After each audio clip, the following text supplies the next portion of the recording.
Hey, Drew, I think you are biased. Dude, so are you. Yeah. Here's the thing. We all are biased, but how do we process it? There's many different Mm. biases that we may have, but how do we still have a bias and then show love to people around us? That's what we're going to talk about next.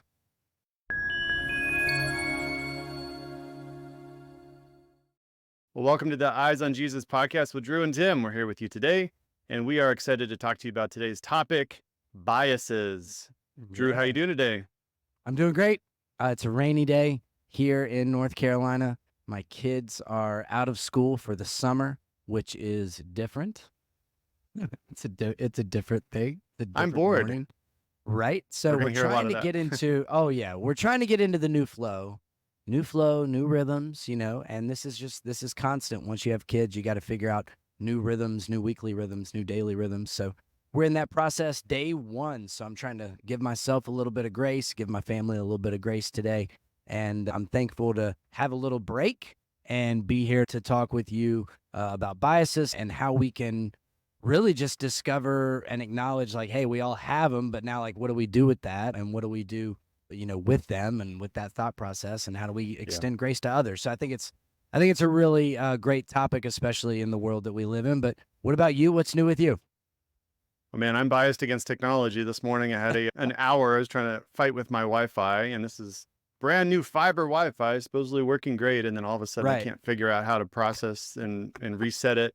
I have two apps for it, and both of the apps I couldn't get any help. And so I finally had to go on live chat with somebody and they fixed it right away. But that was That's my, awesome. you plan an hour before this podcast to kind of, check in with the Bible, kind of reset your mind, wake up, get some coffee. And my hour was just Yeah. like scrambling to think almost for a minute that we couldn't even do this podcast today. So, yeah, I'm Right on. biased against and for technology, I think. So, I don't even know if that's in our notes, but, Nope. early adopters, people that are, yeah, technology, let's go. I just saw a video too of like Apple Vision Pro, which I've not used, but there's so many videos about how this is like the worst thing, or there's some good things, but just why is this 3,500 bucks? There's a lot of downfalls to it too, as being a Yep. Gen 1 product that, Yep. and Apple even had to cut back their orders because people weren't buying it. Imagine that. Yeah. But the interesting part is it's like it had to come out because you have to have a Gen 1 of something. And so Sure. now they can build off of it. I'll wait for 10 years when there's like maybe $1,000 version that does kind of cool stuff that's not like this giant block on your face. Yeah, a friend of mine is really into the Samsung side of everything, and he sent me a Quest, I guess, right? And he got a new one, and he sent me the old one, and he was like, "We could play poker, or we could play, this game or that game or whatever." And I was like, "Hey, I mean, I'll try it out." And I Yeah. mean, it's all right, Yeah. but you know, Yeah, I, VR I found is, myself just kind of like over it pretty I quickly know. because it's just clunky. Yep. Everything's clunky. Yeah. VR like 5+ years ago. I mean, there was the 3D TVs forever that everyone's going to be watching TV in 3D, and quickly people are like, We're in the class. no, yeah, we're not really into that. Even the movie theaters stopped doing it. Right. That was a phase like with Avatar. I don't even know how many years ago now, 10? Yep. That Something like everyone's that. like Yeah. 3D is the next thing, and then VR was a big thing, and I even got a PlayStation VR, but just never really used it much because I got headaches, and it was just Yep. like, it's a cool like tech demo and maybe 30 minutes of it, but that's not going to be your go-to gaming thing. And I think this is Yeah. kind of the new thing with augmented reality of, yeah, I could see it's getting there, but it still needs a lot of improvement. So Wearable anyway, technology is really challenging. That's for yeah, sure. But anyways, back to our topics. back to bias. Yeah. So I'm excited to talk about this because, a lot of times we just think that bias has to do with, race, religion, some kind of Yep. demographic thing that we're biased against. And granted, that is the form of a lot of biases. But the topic today is more about biases that are not inherently wrong, because bias is how we process the world. It's how you determine threats. It's how you determine if someone's a friend. It's how you determine, how I can relate to somebody by understanding where they're coming from and things like that. The example before we hit record was like our security team at church. Like they have to be biased towards people coming in that might be a threat. And so they're going to look for Right. things that, maybe they're wearing a trench coat, which happened at one of our services in the summer in Arizona. Someone wore a trench coat, which doesn't happen. And it was actually funny because, they had their eye on this guy and he wasn't all there, but also like He was with someone else. We're like, he's probably okay. But then he reaches in the middle of service, he reaches into his pocket, pulls out this giant metal thing. And our security's like, oh my gosh, it's going down. Right. And it turns out it was like a metal Chinese fan that you fan yourself with. So Jeez. this guy like just freaked everyone out. But anyway, I bet. like they had to be biased against someone like that because, there are times that people will look a certain way or do a certain thing and it puts you on Yep. guard. And it doesn't mean you don't love the person, it just means that, if you meet someone for the first time, you're trying to relate to them, where are they coming from? What, state are they from? What do they like to Yep. do? And that might lead you towards a bias of trying to relate to them. It doesn't mean it's a bad thing. And so that's what we want to talk through today. And before we do that, I'll give you some scripture on what the Bible says about biases and love. Luke 6:27, love your enemies, do good to those who hate you, and bless those who curse you. Pray for those who abuse you. So, this just goes back to the fact that no matter who's biased, even against us, because people will have Mm-hmm. biases against us on how we do things in ministry, how we do things in life. You're Yep. not parenting correctly. And so I have a bias against your parenting. I have a bias that you homeschool versus going to public school. Whatever the bias is, people will have that against us. Right. And at the end of the day, we have to do all things with love. Even if we have a bias or someone else has a bias, those who hate us, we have to bless them, pray for them. So I'm curious, when you think about meeting someone for the first time, what do you think, like, or what would you imagine could be some of their biases towards you? So, like, Me looking, personally? yeah, like looking Yeah. back at yourself. Because I think about this, I don't know that I think about this like all the time. And I don't put like a ton of weight to it, but I think there's like great awareness in just Hmm. recognizing how I'm perceived. Yeah. So I'm Uh, I'm curious, what do you think people would say about you or could say about you? Yeah, I think that's a good question. I think for me, I'm 6'4", I'm taller, and I think a lot of people are intimidated by height, maybe. I mean, I've had people at my retail job, like, there was this one lady, she's like, ah, you're too tall, you're too tall. She's like freaking out, putting her hand up like I'm this giant or something. So, I mean, it was comical That's and she awesome. wasn't all there in the head, but I think that might be something. I think also, I don't have a natural smile all the time. And so sometimes, Okay. this is my natural look. And so it might look that I'm angry. People also might have a bias against, I have a dry sense of humor. And so if I Hmm. say something that I trying to get a rise out of somebody or that I know is a Uh, joke to me, they might interpret it as not a joke. So I think Interesting. those three things for me. What about you? So I like what you said about like the face you can make. You know, I'm a very enthusiastic person. I'm a very passionate person. I've also been labeled intense. I'm intense. I am. I'm competitive and anything that I do, I want to do it well. I want to do it to the best of my ability. And even on here, right? Like I get loud, but I get serious. And sometimes it's like, oh, he's yelling and he's angry. And it's like, I'm an intense guy. So I'm usually pretty aware of my facial expressions when I'm meeting somebody for the first time. I try to just kind of be overly like, oh, okay, like just kind of overly trying to smile and, eyebrows up. Don't try to like lean in too much. And yet that, and then my personality, I talk loud, I talk a lot.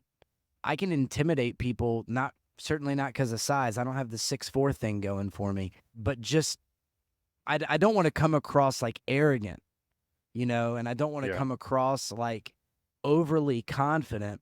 But I know that I have in the past. Like I know that I've had that feedback enough times to where I say, hey, there's enough consistency to this. I should probably look into it. So I Yeah. try to be aware of that. And especially when speaking from stage, I don't want to, I don't want to come across like I just know it all. But Sure. at the same time, when you're confident, when you're talkative, when you're expressive, when you're intense, sometimes all those things wrapped up into one, people can read you a certain way that's pretty consistent. So yeah, Yeah. I try to be aware of that. Try to when I meet somebody for the first time, try to take the approach of leaning in with curiosity and try to really let them lead the conversation. Yeah. Because once I get going, sometimes I can just drag it. And so I want to make sure that they know that I'm here to hear them and all that. Here's a book recommendation if you are interested listening. It's called Cues from Vanessa Van Edwards. It's about Mm. mastering The secret language of charismatic communication, small signals make incredible impact. So I have this book. I heard her on I think it was on Global Leadership Summit, actually. Yeah, she was on. I was just about to say she was Yeah. on GLS the year I actually went out to Arizona to be Oh, there. So nice. yeah, So anyway, I got the book. I didn't finish it because it's a lot of like small things you kind of have to process and maybe work on before you move to the next one. But if you're interested in how our nonverbals affect communication, that's an excellent book for that. So, a couple more verses before we dive into the different biases. Acts 10:35, the apostle Peter said, God shows no partiality, but in every nation, anyone who fears him and does what is right is acceptable to him. This was at a time when the Gentiles were, quote, not allowed into, the Jewish tradition for the most part. And then James 2:1 also says, God shows no partiality. And as you hold to your faith in the Lord Jesus Christ, the Lord of glory. So God's not a God of partiality. He is love, but, our episode on the Methodist movement released last week, or actually this week. And, at the time of this recording, it'll be a few weeks in there. And there was a lot of comments on, yeah, but God is love. And, there is a very clear distinction between God's love and also God's right, judgment and God right, allowing things versus allowing everyone to be what they want to be. And hopefully they come to him. But God being love doesn't mean that he doesn't also stand for righteousness. But God doesn't show partiality in the sense that anyone can come to him, anyone can repent. The gospel is for everyone. It's not just for white Americans. It's not just for a certain culture. It's not just for Jews or Gentiles. It's for everyone. And that's the right. beauty of the gospel, is that you don't have to do all these rules or look a certain way. You can come as you are, and God will not keep you as you were. And that's what's so great about Jesus. Like, can we just acknowledge that for a second? I mean, if like coming as you are, Mm-hmm. like not having to, like one of my most favorite things to say is we don't have to change in order for Jesus to offer this to us. We don't have to change in order for Jesus to love us. Jesus is the resource by which we are changed. Yeah.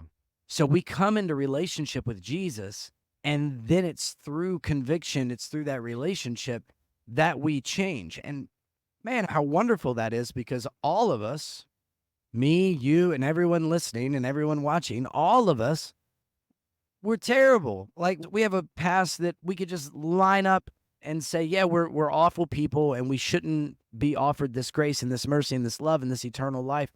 But we can come as we are and then grow in our understanding and character of Christ. So it's just a great reminder. Like, that's why we love Jesus. That's why we preach Jesus. That's why we do this podcast and talk about keeping our eyes on Jesus, because without that, we would all be doomed, Yeah, like, for sure. so it's a wonderful thing. And I love you spoke about Acts and you spoke about James. All that's echoed in Romans. It's echoed in Colossians. It's a thread throughout the Bible. Like, God shows no partiality. Right. And so this is what we love. Yeah. And so as we go through these different biases, as you're listening, just follow along with us and think to yourself, like, how does this bias either take place in my life, in my family, Yep. if you're in ministry? This is a great kind of check for how are we potentially biased? And some of these are just kind of casual. Some of them are a little more serious, but the Sure. point of all this is to think that, okay, I might have this tendency to have a bias, but how do I still see someone else as being in the image of God? How do I still love them? How do I not let my bias show to the point, that I become this bitter person? And also, some of them are internal. Some of these are internal biases and nobody knows but us. But if they're affecting you a certain way, it will allow your actions to look a different way. And so no one may know that your action is a result of this bias, but you should know internally that once you hear these biases, these might have more of a play than you might have thought they had. And so the first one we're going to look at is recency bias. So this is a cognitive bias that favors recent events over historic ones. It's also a memory bias that gives greater importance to the most recent event, such as a final lawyer's closing argument. As a jury hears that before being dismissed to deliberate, that might be the only thing they think of instead of the previous argument. And this has a lot of implications, and this is kind of the main bias I was thinking of when we were coming up with the topic today was, how does this take place in both our lives with technology, with literature, with the arts, with this idea of wisdom versus knowledge, because there's no doubt Yep. that this generation has more knowledge than any other generation just from what's at our Sure. fingertips. There's knowledge. We have, I mean, Wikipedia didn't exist. You have to go to a library to just read one book and get like a small glimpse on a subject. And now you can know like so many quotes and so many things within minutes. So it's not really a matter of knowledge, but Right. wisdom. Has wisdom grown in the most recent generation we're at, within the last 5 years? Are we more of a wise generation? Are we more, as we would say as Christians, are we more focused on God? Are we more following the wisdom of the Bible versus wisdom of man? We would say probably not in general. And Right. so just because this recency bias allows us to think that we have it all together, we've got it figured out, our generation figures it out, things that were called a sin in the past, we're going to call not a sin this generation because we're more progressive. We're more aligned with humanity and whatever mumbo jumbo you want to throw at it. But it's really a bad bias because when you look at the Bible, it's 2,000 years old. And if you just look at the Bible as being this quote, old book written by men, you're going to see it as irrelevant. And so many people do just because, oh, it's an old book. I don't read books that are 2,000 years old. I don't read books in general. I just watch YouTube. And so you immediately write off the Bible as having this ancient God-given wisdom because of a recency bias. And, this can be also something casual. Like I used to know someone that would never watch a movie that was more than 20 years old, just as a matter of principle, I guess. But I mean, there's some great movies in the 50s, 60s, 70s. I mean, come on, like just having that as a bias means you're going to miss Yep. out on things Right. from the past. Or if you don't read other ancient literature besides the Bible, I mean, C.S. Lewis is 100 Yeah. plus, I mean, 100, not less than 100 years ago. There's A.W. Tozer just in the 1900s. I mean, there's Spurgeon, there's Luther, you can learn wisdom from all these writers of biblical stuff or just writers like Plato, Socrates. I mean, the list goes on and on of wisdom that was had in previous generations, regardless if they had a smartphone or not. Yeah, but that all sounds hard. Like, why would I want to read the Bible when I have a plethora of pastors, scholars, and even 20-year-olds that heard Hmm. pastors and scholars, and even teenagers that heard 20-year-olds that heard pastors and scholars Yeah. talk about the Bible? Like, why would I want to read the Bible when the easy way is just to circumvent all the effort and all the time alone spent with God and all the discipline and hard work and thinking and wrestling? Like, let's just circumvent all that. Let's make it Hmm. super easy. Let's make it transactional. And let's grow up in a generation that's full of podcasts like this and video clips and reels and TikToks that just tell us a little clip, like a little fortune cookie of Christianity that allows us to go about our day. And that's kind of what's going on. And it's super dangerous. And I've noticed it with my own congregation. I've been trying to bring people in on it, trying to correct it, trying to help people understand. But, it's hard because I'm Yeah. also part of the problem, right? Like I'm on several different podcasts. I have a TikTok. I have, YouTube. I'm on Yeah. all the social media platforms, and I am trying to give people encouragement throughout the day, but I also want them to read their Bible. And then if they won't read their Bible, well, I'll read it for them and I'll read it to them. And it's like, Yeah. we've got to figure this out. So yeah, the recency bias is really prevalent and is really running rampant, and it's honestly becoming almost like a religion within the religion. Yeah. And it can be really dangerous because we take people's word for it. So I was having this conversation. I'll give you an example. I was having this conversation the other day with somebody. We were talking about our most recent release of the United Methodist Church and their ruling on homosexuality when it comes to the marriage, specifically when it comes to pastors and people in leadership in the church. Episode And 52. Check it out. episode 52, you're going to want to check that out for sure. Just follow the comment trail. And we were having a conversation about this in the Bible, and he said, yeah, I don't know as much of the Bible as you do, which I'm like, I mean, I have a lot of work to do also. He's like, so I would be interested to find scripture that backs this up. Could you share that with me? And I'm like, when was the last time you got in the word yourself and just didn't take it from somebody else? Yeah. And he was like, well, I read this article, and I was like, no, And he's like, well, I saw this video. And I'm like, no. When did you open your Bible, say, God, would you just reveal to me something new, something fresh that I could take with me today? And when was the last time you did that? When was the last time you prayed? When was it? Oh, well, I don't do it as much as I should. And that's the token answer, right? I certainly don't Mhm. do it as much as I should. I certainly could do better. Yet, you can tell me everything about your favorite football team. You can tell me the roster. You can tell me the stats. You can tell me all the talking heads' opinions on ESPN. You can tell me all the podcasts you listen to about the talking heads on ESPN, about the stats, about the players, about all the things you know. You can tell me the last time you bought a jersey, the last time you watched a game, you can tell me all this about your favorite football team. But when it comes to the creator God, you're just gonna, I'll take this guy on TikTok. I really like the way he says it. Like, Right. oh, we're talking about life and death, or we're talking about your favorite football team. So this is a dangerous habit to get into, and I'm Yeah. finding it running more and more rampant in this generation. And look, I had to snap out of it too. Early on in my 20s, I was all about, instead of going to church and instead of reading the Bible, I listened to pastors preach to me. And I wasn't even part of their congregation. But we've got to snap out of that. We got to grow out of that. We got to go deeper than that. We've got to long for the relationship. So I just, Yeah. I encourage people to, you got to learn it for yourself. And that takes work, that takes discipline. And I know it's easier to just take whatever the latest and greatest thing is, and, Yeah. whatever the best sermon is that you can find from Craig Rochelle or Stephen Furtick or Michael Todd or, whatever. But that can be a dangerous place to be sometimes. Yeah. And we can even be biased on technology with the recency bias where, if the sermon's not in 4K, if it's not like with the fancy lights, then I might see it on my YouTube and I'm going to skip past it and find the one that looks flashy because they're going to say truth. Well, not necessarily. I mean, there's some great Right. sermons from Billy Graham, from David Wilkerson. I mean, a lot of people in the past that it's going to be grainy. It's going to be maybe black and white, but can you still listen to it and learn something? Yeah. And I think Well, with learn from recent, Michael yeah. Todd. He just preached a sermon that was like 40 years old, and he just took it word for word and Oh preached my it. So, I mean, gosh. there must be some value there.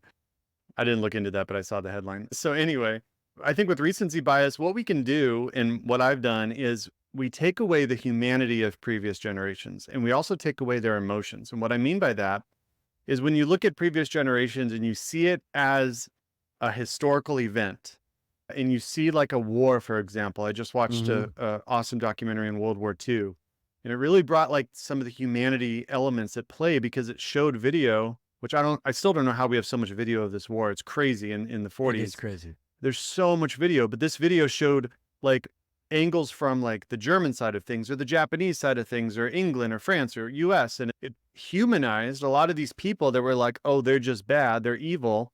Instead of like, well, these were people that they weren't Hitler, but they were, 18-year-old kid brought into, they lived in Germany, so they're going to fight for Germany. But, what was that kid thinking at the time? Like, what was their humanity like? They weren't just innately evil. They Right. did evil things potentially, but, this kid had hopes and dreams. He had emotions. He was scared, like the ones that died. Like, what was their final moments like? Like, I just think of these things of, this was an event, check it off. I learned about it. But these were real people that were involved in it. Even in Yep. like medieval times, if you look at like, I just saw on my TikTok someone called Vlad the Impaler and all the evil things he did. I'm just thinking like, Yeah. man, like what was that like for him to come at you in your village and just destroy and burn your village? I mean, this was a village of people that had families, that had young kids.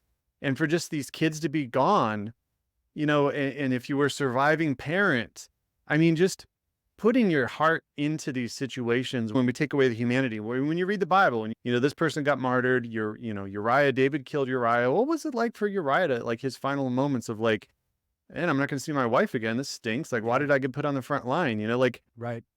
and so when we have recency bias, we often see the past as, well, humans were not like, what did they even have to live for back then? Or they didn't have like the emotional processing we had today. It's like, they were still human. They were They made were in God's human. image. They were, Right. and so also like, And arguably harder workers and smarter. Arguably. Just say it. arguably, right. Arguably. I think the other caveat to this recency bias is in our personal lives, we have a recency bias with God because we often say like, what have you done for me lately? Mm. And we often think of what he's not doing for us in our mind versus what he has done and will do. And so we have this recency bias when our immediate prayer is not answered and we're like, God, where are you? You left me, you abandoned me. Instead of, God answered your prayer 2 months ago when you were praying for your kid and they, no longer were sick and, you were wondering where your next paycheck was coming from and you just got a new job. Like, did you forget about that? Because that was Yeah. 2 months ago, and now you're complaining that this new thing. And so I think with God, we're often, I mean, of course, salvation. We forget our salvation so much because we just move on and the next thing. And it's like, well, we have to remember the gospel. We have to remember what we're saved from. And then as we go through life, we have to remember, which looking back in 2020, and this is why journaling is important. This is why remembering the goodness of God. The Bible talks about that so much, to remember the goodness of God, lest you forget, tell your children about Hmm. it, because we are so quickly to forget in this culture that's next thing, next thing, next thing, that we have to reflect, okay, God, I don't know where you are in this moment, but I know you were with me last month and last year, and I know you're going to be with me through this storm. And so I'm going to see it to the end, and I'm going to see your goodness through it. And I'll be able to reflect on it later because I might have God-given hindsight at a future date. I still may not know all the reasons why, but I can trust you in the storm. All right. Can I give us an example of this? And it's incredibly, I don't know. It's Go for it. it's a weak moment for me. Okay. Yes. So God reminded me of something. This is literally within the last week. I was standing in the backyard of my house, in my neighborhood, and looking at my yard and looking at all the things that I could do with my yard. And, in my yard currently, I have some small bushes, and I've got almost an acre of land, which is pretty cool in this area. And I've got a play set, and I've got a trampoline, and I got a fence, but I don't have any privacy trees. And I'm looking at where we could put in privacy trees. And then I'm thinking about how much everything costs. And I'm like, it's just so expensive. And I'm just going, man, why does everything have to be so expensive? This is ridiculous. I shouldn't have to pay this much just for privacy trees. I just want some green giants over there and some over there. I could plant them myself. And I'm going through all these things. And then I eventually, about 15 minutes later, I'm sitting here going, I wonder if we could put a pool here. I wonder if we could put a pool in a pool house here. I wonder if I could leverage the equity that I have in my home. And I wonder if I could, and I'm going through all this, right? But I'm not doing it in a dreamy vision way. I'm doing it almost in a what I don't have way. And just in the middle of it, in my bad kind of attitude, I just get this reminder from God. It's like, hey, remember that time you were homeless and living out of your Ford Ranger truck? Remember that? Remember those prayers? Remember when you used to think you'd never have a roof over your head? Remember that one? Remember the time you had all your clothes in the back bed of your truck and it rained and all your clothes got super wet, and so you had to put on clothes that smelled like mildew for about 3 weeks? You remember that? Because you didn't even have enough money to go to the laundromat. Remember that? And it's like, oh yeah, that's right. So maybe I should shut up. Maybe I should stop. Maybe I should stop complaining about finances, or stop complaining about privacy trees, or stop complaining about this stuff, because I'm standing in my backyard with my wife and my 2 kids, and I have a home. So maybe I should shut up. And so I just got this little tap on the shoulder like, hey, you're living in your answered prayer, and you Wow. have the audacity to complain. You're in the middle. Every time you walk outside, Yeah. you shouldn't see a yard that's half built. You should go, my prayer has been answered. Mm. And you're sitting here talking about green giants and privacy trees. Cut me a break. I brought you out of homelessness. I brought Yeah. you out of a Ford Ranger truck, and you now have an HOA. Cut me some slack. Get off of that. So Yeah. I got a little tap on the shoulder that was very humbling, and it worked. It worked very well. It worked Yeah. very well. And the last few days I've been walking out in my backyard just like, yeah, no, this is great. I don't need anything. I'm good. Yeah. I'm Well, set. I'm that's it. content. That's what the Israelites did. I mean, there was recency bias for them. What have you done for me lately, God? We need water, we Yep. need food. And God's like, I got you, but can you trust me? Did you not see Right. the Red Did Sea? Did you not did you see? see yeah. Did you not see the manna? What are we Yeah, doing? I What are know. we doing here? And then they wanted ravens, and then they died off of the raven. I mean, it's just So like so crazy. it's the human condition of always like the next thing, the latest thing, and this Yep. comes through with what we consume. And like if you're an early adopter in technology, you want this new thing, you want this new car, and as soon as you get it, you're like, yeah, it's not all that, but it's like Right.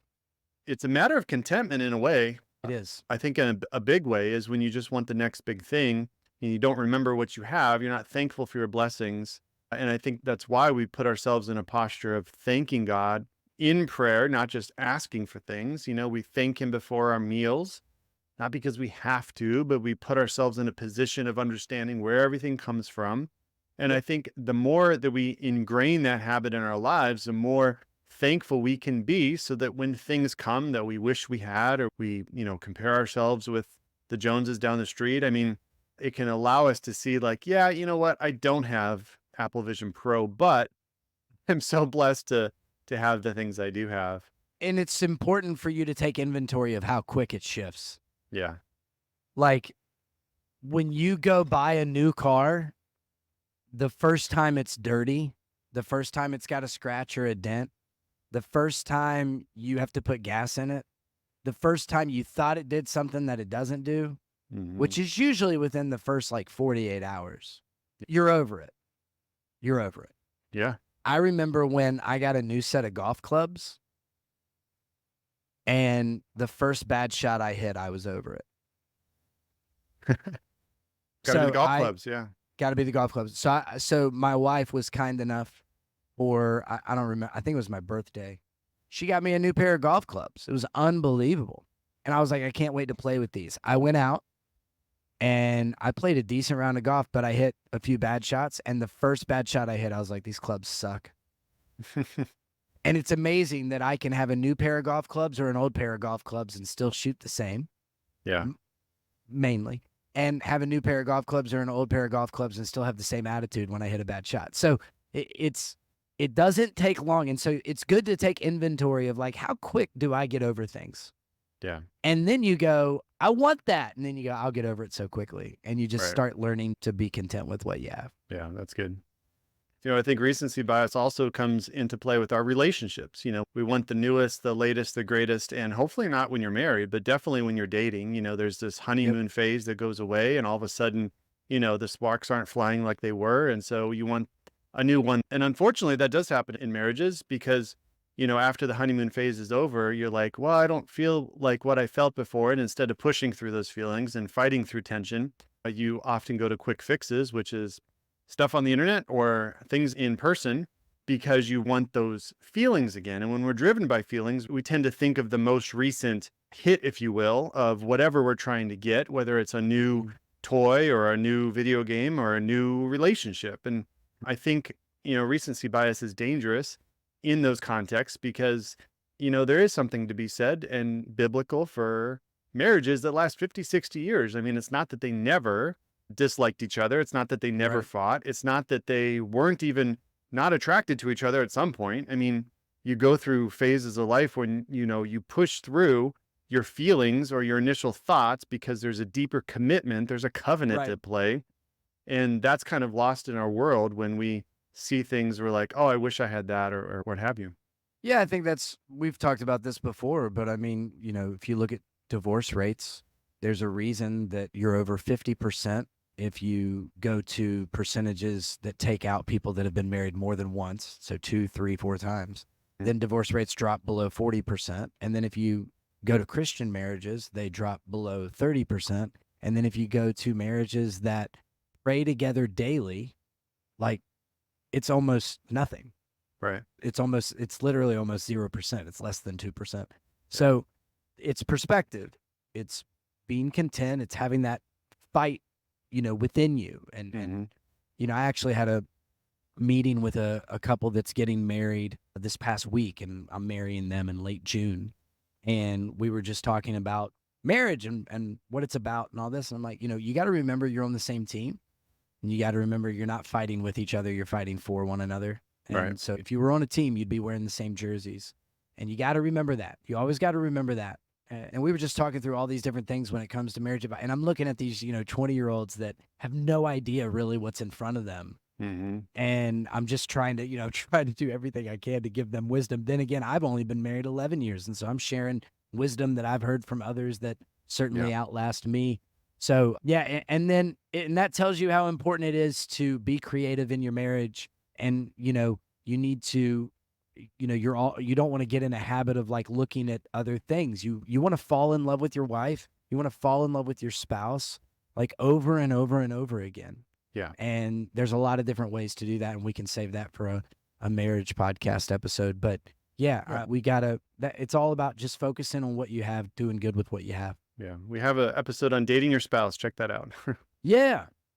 The last form of recency bias we want to talk about is in ministry. So as we are ministry leaders, you might lead a ministry or be a pastor if you're listening. How does recency bias affect us in our churches?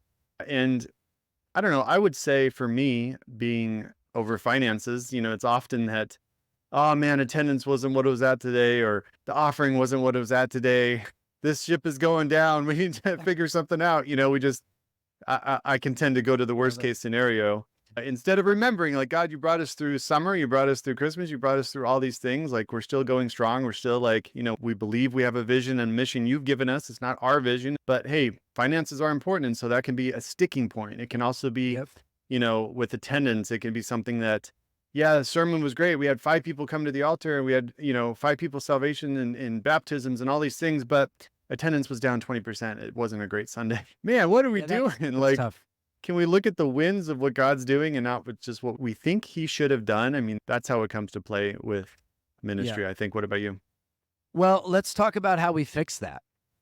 So let me ask you a question, because you said because you're over finances, you can quickly get to those things of like low attendance, we're a sinking ship. Uh-huh. So let me ask you this: how do you measure a Sunday being successful for you personally? Not necessarily for a church, but like, how do you walk out of the building on a Sunday and go to your car and go, "This was a success"? Mm. And it's tough. It is. There's a lot of different things you could point at. There is. And this is something I ask our volunteers a lot, because if you're measuring your success on things you can't control, then you've given yourself over to the world. You've given yourself over to things that are completely just variable. If you measure your success on attendance, if you measure your success on giving, if you measure your success on, salvation and things like that, man, those are things the Holy Spirit's convicting people of and stirring in people. Those are things that are out of your control. Certainly you can set the environment for it, but a great environment doesn't always equal salvation, and a bad environment doesn't always equal not a salvation. Right. So how can you walk away knowing I had a great Sunday? And this is important for pastors as well, because if attendance is low, or if you didn't get the response, but people weren't amening during the sermon, they didn't like it. You can get into that real quick. So I always try to make sure it's like, hey, have something measurable that you can take to your car. So for me, I want to make sure I'm in conversations with people, and I want to make sure I'm having ministry moments with people, which means I'm moving through a lot of people and I have to get to ministry quick. And so if I can walk to my car and go, I had 5 ministry moments today. I connected with 5 people in a very genuine, authentic way. I found out what's going on in their life, and I had a ministry moment with them. If I had 5 ministry moments on a Sunday morning, then when I walk to my car, I'm like, today was a success. And I can have 5 ministry moments as long as there's 5 people there. And I know there's going to be 5. So finding a metric, finding something that's measurable that you can control is really valuable. Otherwise, like you said, you can really quickly be like, well, attendance is up, we're crushing it, the sermon was amazing. It's like, well, maybe. Yeah, maybe. Right. Maybe it was just a back to school weekend, Who knows? Right. Yeah, that's really good. That's wisdom. And I think, when I look at that question, it really comes down to, were we faithful to do what we were supposed to do? Yeah. regardless of technology working or new people showing up, having those moments. Cause I think of when I'm most charged, recharged, and excited from a Sunday is when I get to pray for people, when I get to have a prophetic word for someone, or when I get to meet someone that's brand new who has never been to Yeah. church. And I'm like, wow, this is like the first experience you have of being in a church setting. And we want to make sure we honor that and answer your questions and that kind of stuff. So I think that Yeah. comes down to ministry moments too, when you put that term on it, as far as what is actually successful. Or someone you haven't seen in 6 months comes and they're like, oh man, I just been doing this and I really need to get back into it. Yeah. Like that's a win right there. That's not, Yeah. and you would never know that unless you talk to people. Like you would never Correct. know a lot of that stuff. And there's still a lot of stuff that I don't know from Sunday from people that either don't share or I'm not able to talk with, or, and so that's why it's important to have those ministry moments. So Yeah, and that's going to be where your language, your verbiage, your empathy, that's going to be where it spills over from. yeah. When you find out the person in your congregation that for the last 10 years has been cancer free finds out their cancer's back, Mm, it's going to change the way you speak from stage. Yeah. It's going to change the way you talk about faith. It's going to change the way you talk about the power of the Holy Spirit. It's going to change you. And so that's what we're called to do, is speak over our congregation. Well, you got to know your Yeah. congregation in order to do that. So that's really cool, man. It's good. Well, Drew, we got to one bias, recency bias. So if you're Yeah, I feel like we should listening, maybe do a part 2. yeah, we need to do a part 2. So if you're listening, let us know about recency bias specifically, since we spent a lot of time on there. What specifically in your life have you seen recency bias take form, and maybe what you can do to prevent that or combat it, like we've talked about and have been vulnerable with. And so next week, we're going to talk about a lot more biases. We have confirmation bias, hindsight bias, anchor observer bias, self-serving bias, halo effect, availability, Ooh. heuristic. Yeah, what do those mean? We'll talk about them in It's a lot. practical ways that we can combat biases. So until next week, go with God, grow in discernment, and keep your eyes on Jesus. Thanks for joining us on the Eyes on Jesus podcast with Drew and Tim. Don't forget to hit subscribe